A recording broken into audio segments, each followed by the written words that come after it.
Deputy chairman Saraswati heritage board के धोमन जी, अब पानी बंद हो गया है 48 घंटे तक, लेकिन पानी निकलता रहा।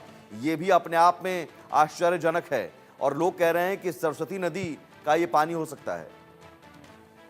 जी बिल्कुल नहीं, हो नहीं सकता। ये है सरस्वती नदी का पानी, क्योंकि जैसलमेर का जो इलाका है, ये हमारे सरस्वती नदी के पैलियो चैनल पर है। ये सभी जो देश की बड़ी बड़ी एजेंसीज हैं, सब ने ये बताया भी है। जैसे इसरो ने भी हमारा ये चैनल भी है, GSI geological survey of India ने भी। और पीछे हमने जो ओएनजीसी का हमारा एमओयू है ओएनजीसी से, तो उन्होंने सरस्वती बोर्ड की मदद से पूरे ट्रैक पर 12 जो है समर्सिबल गहरे खुदवाए थे। जी। उनका खुदवाने का एक ही उद्देश्य था कि हम पानी को टेस्ट करेंगे कि ये पानी क्या जो हरियाणा में है या राजस्थान में है या गुजरात में है या उत्तराखंड में है, एक ही तरह का है। तो ये सारा का सारा जो है वो एक तरह का ही पानी मिलता है, और ये सरस्वती का ही जल है। क्योंकि विभिन्न स्थानों पे ऐसा कई बार देखने में आता है। हम्म। हमारा आदि बद्री जो उद्गम स्थल माना जाता है हरियाणा का, उसके पास उगला वाली एक गांव है, उसमें पानी अपने आप फूट पड़ा था ऐसे सरस्वती का। ऐसी कलायत में ऐसे ही फूट पड़ा था। कपिल मुनि तीर्थ है, राजस्थान में भी एक कपिल मुनि तीर्थ है, लेकिन यहाँ भी कपिल मुनि जी का तीर्थ है कलायत में, कैथल जिला में, हरियाणा में। तो ऐसा ये पैलियो चैनल सरस्वती का है, इसमें कोई दुराई नहीं। सरस्वती का ही जल है। इतने गहरे लेवल पर जाकर वो जो हमने समर्सिबल किए थे ओएनजीसी के साथ मिलकर सरस्वती बोर्ड ने, हम्म। वो भी 500 से 600 मीटर गहराई के थे, और ये उसी लेवल पर पानी मिला है। तो नो तो डाउट ये है तो ये अब सरस्वती। फिर पानी बंद कैसे हो गया निकलना? देखिए, ये वैक्यूम थोड़ा बहुत कई बार पानी में क्रिएट होता है। अब इतनी गहराई में नीचे पानी, मैं एक आपको, अभी हमारी जो टीम है टेक्निकली वो सैंपल लेके वहां से निकली है। सैंपल हम मंगा लेंगे सेडिमेंट्स का भी और पानी का भी। वो सैंपल हम टेस्ट करेंगे, और जो पहले वाले जो हमारे टेस्ट हुए हैं उनके साथ मैच करके ये देखेंगे कि हमारा कितना पानी उसके साथ मैच करता, क्या सेडिमेंट्स जो हमें मिले हैं हम्म। क्या वो भी उसी तरह के हैं। तो प्रेमाफसाई देखने में आता है कि ये सरस्वती का ही जल है और सरस्वती का ही क्षेत्र है। एक हम्म। बात मैं आपको बताना चाहता हूं जो ध्यान में आया।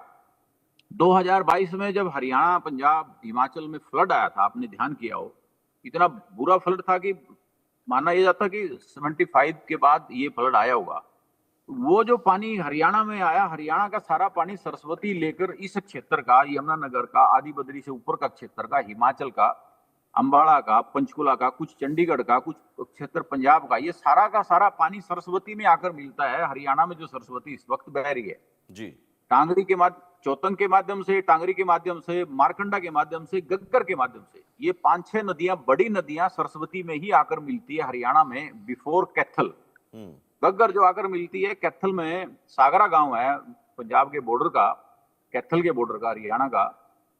वहां पर ये दोनों नदियां मिलकर आगे चलती हैं, और यहाँ के बाद वो सारा पानी सिरसा O2 हेड गया। और सिरसा O2 हेड बहुत बड़ा, हमारा 1000 एकड़ से भी ज्यादा हमारा रिजर्वायर हमारा है। तो वो पानी जब वहां पर एकत्र हुआ, तो पिछली 2022 में सिरसा O2 हेड के हमने गेट खोलने पड़े, क्योंकि उसके बाद सीधा वो पानी राजस्थान में जाता है।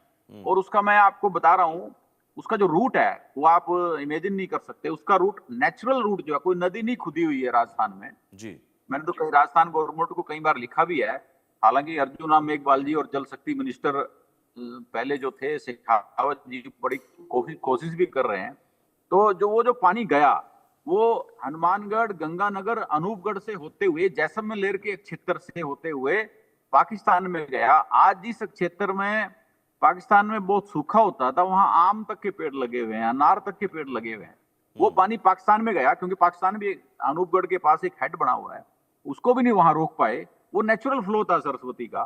क्योंकि जितनी भी आर्कियोलॉजिकल साइट्स मोहनजोदड़ो, हड़प्पा थी, ये सरस्वती और सिंधु की नदियों के ऊपर ही थी, और वो पानी इसी क्षेत्र से होकर निकलता था। जी। तो इसलिए उस पानी को आप रोक कर इस राजस्थान को हरा भरा बना सकते हैं, इसमें कोई दुराई नहीं है। सरस्वती अपनी तरफ से बहुत कोशिश करती है राजस्थान को हरा भरा बनाने में। बिल्कुल। और हरियाणा में चार ये सौ अपने किलोमीटर आप में में आश्चर्यजनक है कि 850 फीट की गहरी खुदाई होती है और इस तरह से पानी का फव्वारा 48 घंटे तक निकलता रहता है।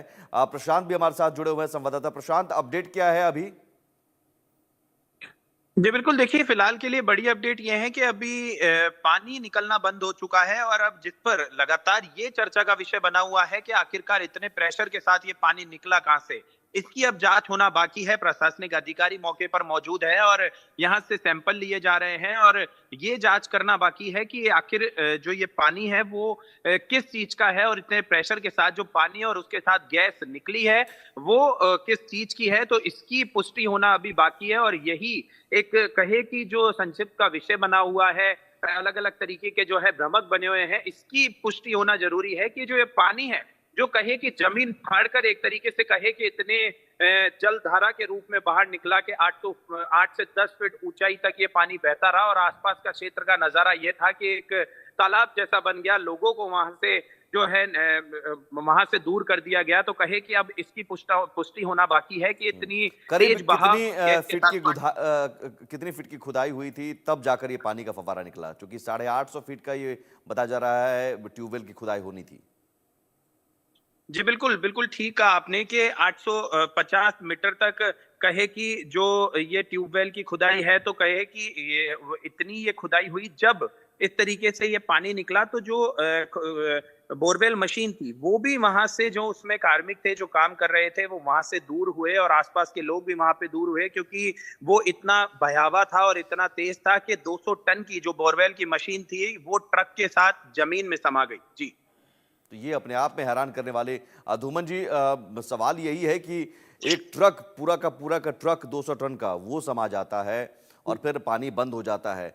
तो क्या आने वाले दिनों में ये मानकर चलें कि सरस्वती नदी राजस्थान में कल-कल बहती हुई हमें दिख सकती है क्योंकि भूमिगत होकर बह रही है और ये वैदिक ग्रंथों में भी इसका जिक्र माना जाता है। ऋग्वेद में माना जाता है, नदी सूक्त में ये कहा गया कि यमुना के पश्चिम और सतलज के पूर्व में सरस्वती नदी है। देखिए, मैंने तो पहले ही राजस्थान गवर्नमेंट को 2-3 बार अपना रिपोर्ट सबमिट किया है कि राजस्थान में अगर आप सरस्वती का आप जो पहली चैनल सरस्वती का है उसके ऊपर आप नदी खुदवा देंगे, क्योंकि वहां तो रेत ही रेत है, वहां बिल्डिंग तो है नहीं, आराम से बहुत आसानी से नदी वहां पर खोदी जा सकती है। तो आप एक बात, ये जो अपने पत्रकार साथी बोल रहे थे, वहां पर जो पानी नीचे से निकल रहा है वो जहरीला पानी नहीं है, यानी कि वो गैस का पानी नहीं है। अब उसकी टेस्टिंग हमारा अभी करेंगे, लेकिन एक प्रेमाफसाई देखने में आता है कि वो जहरीला पानी नहीं है। इसका मतलब वो वाकई में सरस्वती का ही पानी है। अगर किसी गैस का या पानी या किसी का अगल होता तो वो अलग बात थी। ये पानी सारा जो है ये सरस्वती का ही जल है। और जहां तक वेदों की आपने बात करी जी, इसमें कोई शक नहीं है। ऋग्वेद दुनिया का सबसे प्राचीन ग्रंथ माना जाता है जी। और उस ग्रंथ में सबसे ज्यादा वर्णन किसी का आता है तो सरस्वती का ही आता है। और मैं राजस्थान के लिए अगर मैं बात करूं, अगर हरिद्वार को अगर छोड़ दें, हरिद्वार के बाद अगर मैं अपने संस्कारों की बात करूं, तो सबसे ज्यादा जो पिंड दान करने के जितने क्षेत्र हैं वो सारे के सारे सरस्वती के ही किनारे पर माने जाते हैं। तो चाहे बिल्कुल वो ये माना जा सकता है कि जो पौराणिक मान्यताएं और ग्रंथों में जिसका जिक्र है वो आज भी मौजूद है, है सरस्वती नदी। और जो इस तरह के ट्यूबवेल की खुदाई के दौरान अचानक पानी का फव्वारा निकलता है वो सरस्वती नदी का पानी ही है। अब देखना होगा, जांच भी होनी है, सैंपल कलेक्ट करके भेजा जा रहा है, जांच होगी, जांच के बाद रिपोर्ट क्या मिलती है ये भी इंतजार है। बहुत शुक्रिया धूमन जी आपका, बहुत शुक्रिया प्रशांत आपका तमाम जानकारी के लिए।